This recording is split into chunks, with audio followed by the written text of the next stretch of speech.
It's your future. Own it.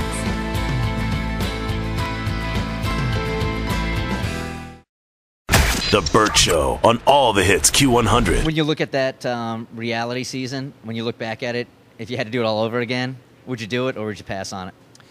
I think I would, only because where I was in my life. I don't think when you're living, in yourself and you're not able to really see what either you look like or see what you're going through, see the problems that you have, it's really difficult, to fix them, sometimes. And then you ask, like, look at Lindsay's and all these other people. They can't go to their friends and ask them, hey, and I need help or whatever, and they're going to give her an honest answer. So I was able to look on television and literally I saw all the things that happened, and it just kind of summed everything up. So I mean, I literally went into therapy after this season. Really? I went and I lost a bunch of weight. And I just got back in shape mentally, physically, internally. It was great. Good stuff happened.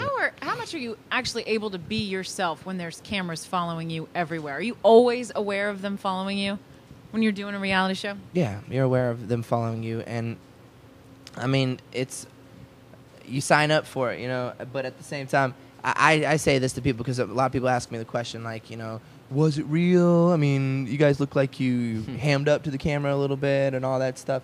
The fact was, I wish it was scripted more. Yeah. And less, because maybe it would have been a little less crazy and hectic on me.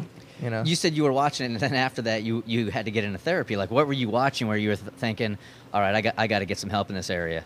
Well, I mean, I realized that I had unresolved issues of my own from my mother and father, and all the things that I had believed and grown up to love and understand, and then everything just shattered. And I literally was looking on tele, and it happened with all my brothers and sisters. They got a chance to look at themselves and be like, man, we are really screwed up. You know what I mean? Everybody's going to therapy. Yeah. So family session. Yeah. So I mean, it really put a spark, to start the healing process that I don't know if we necessarily would have.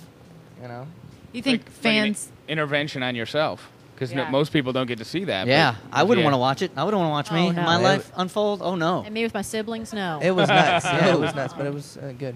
Yeah, no, they asked us if we all wanted to do a couple of reality shows, and what we saw Nick go through, we're like, I scared the guys. Okay. Yeah. They're like, Do you think through that, though, your fans connect with you more because of the dysfunction that they can relate Well, they got to a you in chance those to ways? see. I mean, I've been very open. Like Howie's trying to keep his life private. I've been open because that's all I've known my whole entire life. Right. I've grown up. I met him when I was 12 years old. So it's like, that's all I know. I know how to be an entertainer. I know how to almost.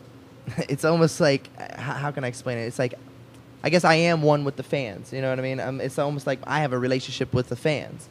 You know what I mean? And that is my relationship. A lot of times that's why my relationships don't work. You know what I mean? Mm-hmm. Because my relationship is with my fans. And then these guys too.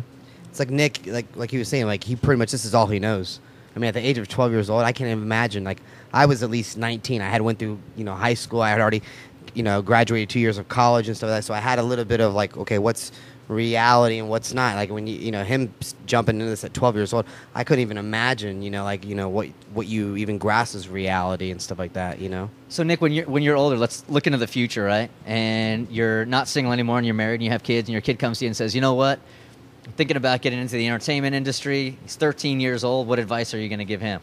Nick doesn't want to get Or her. married. I don't believe in marriage. All right, when you're 55. And being Hugh Hefner. Right now, I don't. I was. That means you're- It's funny. I think Howie scared me. All these guys in this group are scaring me. He sees us all I'm dropping like flies around us. He's like, oh, God. The dropping, man. You know how my buddies are gone. fiance is losing her mind at the fact that he's out with Nick alone for like 2 weeks doing promotion they hate me. with the They guys don't who like doesn't me. They don't believe like in you. marriage. Keep He's Nick like, away oh, God. from the Call family. every 5 minutes. Are you all right? You really don't believe there's one person out there for you? Like marriage is not going to be for you? Not right now.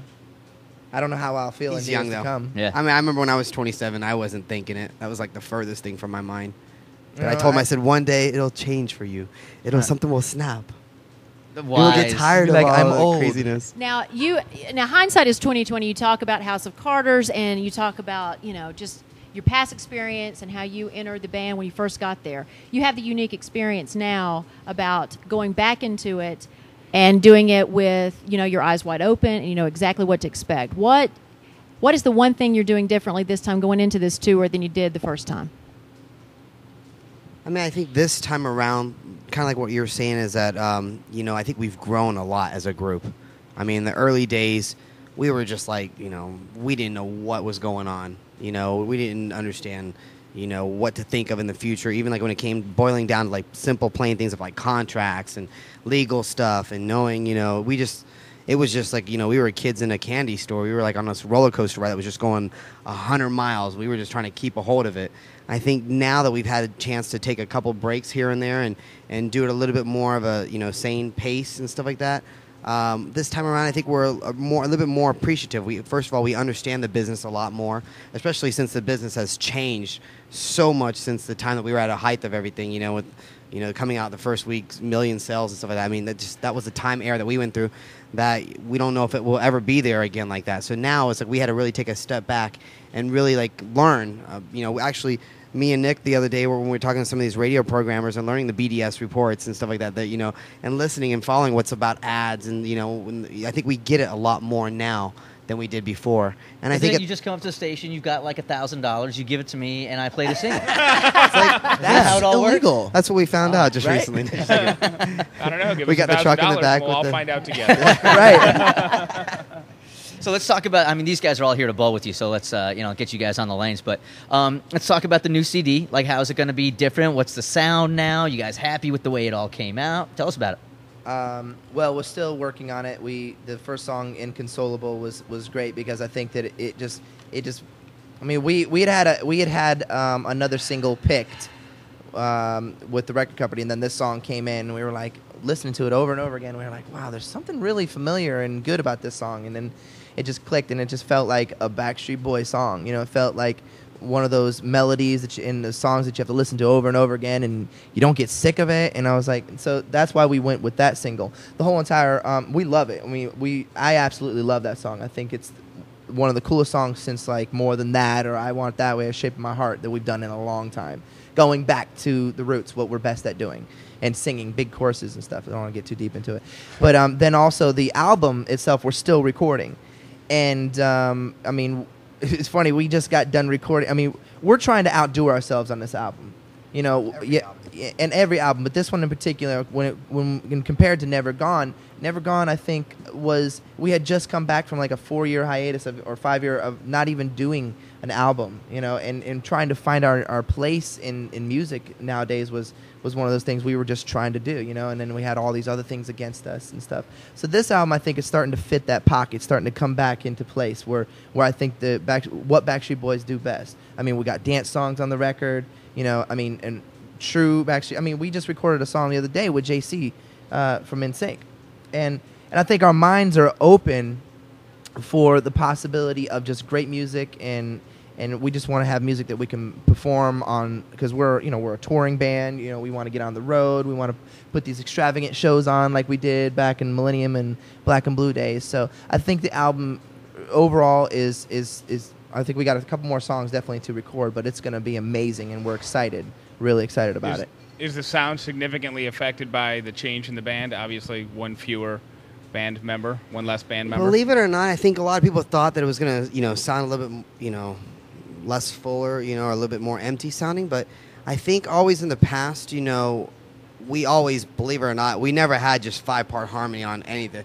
the songs. We always had, somewhere between 8 to 10, part harmonies and stuff like that. So it's maybe just a little bit less, but I think to the common ear, you're not going to really hear that much of a, Kevin was the probably out of all of us was more of the bass. And but AJ's range is very close to Kevin. There was times in the past where AJ would actually even cover Kevin's parts.